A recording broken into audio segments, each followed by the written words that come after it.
Good morning students. நம்ம என்ன chapter பார்க்க போகிறோம் அப்படின்னா செகண்ட் சாப்டர், அதாவது fractions and decimals. Chapter name வந்து ஃப்ராக்ஷன்ஸ்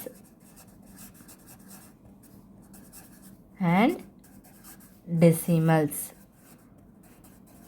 அதாவது ஃபஸ்ட்டு ஒன் என்ன கொடுத்துருக்காங்க அப்படின்னா அது வந்து ப்ராப்பராக இம்ப்ராப்பராக அல்லது அது மிக்ஸ்டு ஃப்ராக்ஷனா அப்படின்னு சொல்லி தான் அவங்க கேட்டிருக்காங்க.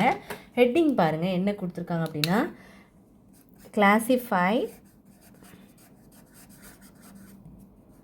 அதாவது என்ன ஃப்ராக்ஷன் ப்ராப்பராக இம்ப்ராப்பர், அதுதான் ஹெட்டிங். ஹெட்டிங் வந்து கண்டிப்பாக முக்கியம். அவங்க என்ன கேட்டிருக்காங்களோ இந்தமாரி சின்ன சின்ன இது வந்து ரொம்ப சிம்பிள். இதெல்லாம் வந்துட்டு கண்டிப்பாக எதில் கேட்பாங்க, உங்களுக்கு வந்து 1 மார்க்கில் தான் மேக்ஸிமம் வரும். வேர்ட் ப்ராப்ளம் அதேமாரி தான் 2 மார்க்கு 3 மார்க் அப்படின்னு கொஞ்சம் சொல்லுவாங்க. இம்ப்ராப்பர் ஃப்ராக்ஷன் ஃபஸ்ட்டு என்னென்ன ஃப்ராக்ஷனோ அதை எழுதியிருக்கிறேன். இன்னொன்று வந்து என்னது mixed fraction or mixed fraction.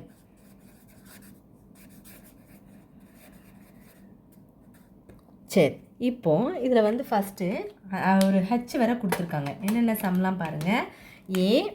ஏ வந்து என்னது அப்படின்னா 25/40. சரி, இது வந்து ப்ராப்பராக இம்ப்ராப்பராக. ப்ராப்பர் ஃப்ராக்ஷன் அப்படின்னா இது நியூமரேட்டர், இது டினாமினேட்டர், அப்படி தானே. அப்போது நியூமரேட்டர் வந்து கம்மியாக இருக்கணும், டினாமினேட்டர் வந்து அதிகமாக இருந்தால் அது வந்து என்ன சொல்லலாம், நம்ம வந்து ப்ராப்பர் ஃப்ராக்ஷன் அப்படின்னு நம்ம சொல்லலாம். அப்போ இது வந்து நியூமரேட்டர் கம்மி, டினாமினேட்டர் அதிகம். அப்போ டைரெக்டாக நம்ம என்ன போட்டுடலாம், ப்ராப்பர் அப்படின்னு போட்டுடலாம். சரிங்களா. இப்போ அடுத்த கொஷின் பாருங்கள். ரெண்டாவது பி வந்து என்ன கொடுத்துருக்காங்க, 15/4. இப்போ இதில் வந்து நியூமரேட்டர் வந்து அதிகமாக இருக்குது, டினாமினேட்டர் கம்மியாயிடுச்சு. நியூமரேட்டர் அதிகமாக இருந்து டினாமினேட்டர் கம்மினா அது என்ன சொல்லுவோம், நம்ம இம்ப்ராப்பர் அப்படின்னு நம்ம சொல்லலாம். இம்ப்ராப்பர் ஃப்ராக்ஷன் அப்படின்னு நம்ம சொல்லலாம். அடுத்த சம்ம பார்க்கலாமா. சி வந்து என்ன சொல்லியிருக்காங்க, 62/100 அப்படி இருக்குதுன்னு வச்சுக்கோங்க. 62/100 அப்படின்னா 62 வந்து சின்ன நம்பர், 100 அதாவது கீழே வந்து அதிகமாக இருந்ததுன்னா அது என்னன்னு சொல்லியிருக்கேன் நான் ஆல்ரெடி, ப்ராப்பர் அப்படின்னு நான் சொல்லியிருக்கேன். அதனால் ப்ராப்பர் அப்படின்னு நீங்கள் போட்டுக்கலாம். அடுத்து டி வந்து என்ன கொடுத்துருக்காங்க, 1/7. 1/7 வந்து நீங்கள் என்ன சொல்லலாம், அதுதான் சொன்னேன், நியூமரேட்டர் கம்மியாக இருந்து டினாமினேட்டர் அதிகமாக இருந்துச்சு. இதுலேயும் அதிகமாக இருக்குது, அப்போ ப்ராப்பர். இதுலேயும் அதிகமாக இருக்குது, ப்ராப்பர். இதுலேயும் அதிகமாக ப்ராப்பர்னு போட்டுக்கலாம், ஏன்னா கீழே தானே அதிகமாக இருக்குது, ப்ராப்பர் போட்டுக்கலாம். இன்னொன்று இன்னொன்று வந்து மேலே மட்டும் 1ன்னு இருந்தால் அது யூனிட் ஃப்ராக்ஷனும் நம்ம என்ன சொல்லலாம், அண்ட் ஆல்சோ யூனிட் ஃப்ராக்ஷன் அப்படின்னு கூட நம்ம என்ன பண்ணிக்கலாம், சொல்லிக்கலாம்.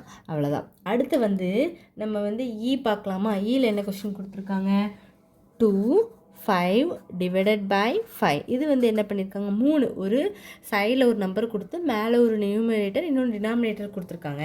அப்போ இதை வந்து நம்ம எப்படி சொல்லலாம் அப்படின்னா மிக்ஸ்டு. அப்போது மிக்ஸ்டு ஃப்ராக்ஷன் அப்படின்னு சொல்லலாம். இது வந்து எப்படி சொல்லலாம், மிக்ஸ்டு ஃப்ராக்ஷன் அப்படின்னு கூட நம்ம சொல்லிக்கலாம். அடுத்து பார்த்திங்கன்னா எஃப் வந்து என்ன கொடுத்துருக்காங்க, அதாவது 24/24. மேலே அதிகமாக இருந்து கீழே கம்மியாகவோ அதுக்கு ஈக்குவலாகவோ இருந்ததுன்னா அதை நம்ம என்ன சொல்லுவோம், இம்ப்ராப்பர் அப்படின்னு தான் என்ன சொல்லணும், இம்ப்ராப்பர் அப்படின்னு சொல்லணும். அடுத்தது பார்த்திங்களா ஜி பாருங்கள். ஜி என்ன கொடுத்துருக்காங்க, ஜி வந்து 4/10ன்னு கொடுத்துருக்காங்க. நான் என்ன சொல்லியிருக்கேன், மேலே கம்மியாக இருந்து கீழே அதிகமாக இருந்தால் நம்ம அதை என்னன்னு சொல்லுவோம், ப்ராப்பர் ஃப்ராக்ஷன் தானே சொல்லுவோம். ஸோ அப்போ இங்கே என்ன வரும், ப்ராப்பர் அப்படின்னு வந்துடும். அடுத்து ஹச் பார்க்குறீங்களா. ஹச் என்னது, ஹச் வந்து என்ன கொடுத்துருக்காங்க கொஷின், 5/27. அப்போ மேலே கம்மியாக இருந்து கீழே அதிகமாக இருந்தால் அது என்ன சொல்லலாம், நம்ம வந்து ப்ராப்பர் ஃப்ராக்ஷன் தான் சொல்லணும். மேலே அதிகமாக இருந்து கீழே கம்மியாக இருந்தால் அதை இம்ப்ராப்பர் சொல்லணும். அப்போ அதை நல்லா நீங்கள் தெரிஞ்சு வச்சுக்கணும், எது ப்ராப்பர் எது இம்ப்ராப்பர் எது மிக்சட் அப்படிங்கிறத கண்டிப்பாக இந்த வீடியோவில் உங்களுக்கு புரிஞ்சிருக்கும்னு நினைக்கிறேன். நான் நல்லா கவனிச்சுக்கோ, 3 தான். மேலே கம்மியாக இருந்து கீழே அதிகமாக இருந்தால் அது ப்ராப்பர், மேலே அதிகமாக இருந்து கீழே கம்மியாக இருந்தால் அது இம்ப்ராப்பர். மேலே வந்து 1ஓ சப்போஸ் கம்மியாக இருந்தால் அது ப்ராப்பரும் சொல்லலாம். இன்னொன்று 1 இருந்துச்சுன்னா யூனிட் ஃப்ராக்ஷன் சொல்லலாம். இப்படி ஒரு 3 நம்பர், ஒன்று சைடில் அப்புறம் ஒரு மேலே ஒரு நியூமரேட்டர் டினாமினேட்டர் இருந்தால் அது என்ன சொல்லலாம், நம்ம மிக்ஸ்டு ஃப்ராக்ஷன் அப்படின்னு நம்ம சொல்லலாம். அதாவது ஈக்குவலாகவும் இருந்துச்சு அப்படின்னா அது வந்து நம்ம இம்ப்ராப்பரில் தான் நம்ம சொல்லுவோம். இவ்வளோதான் வீடியோ. டவுட்ஸ் இருந்தால் கண்டிப்பாக கேளுங்க ஸ்டூடெண்ட்ஸ். நல்லா போட்டு பாருங்கள். நெக்ஸ்ட்டு சம் பார்க்கலாம்.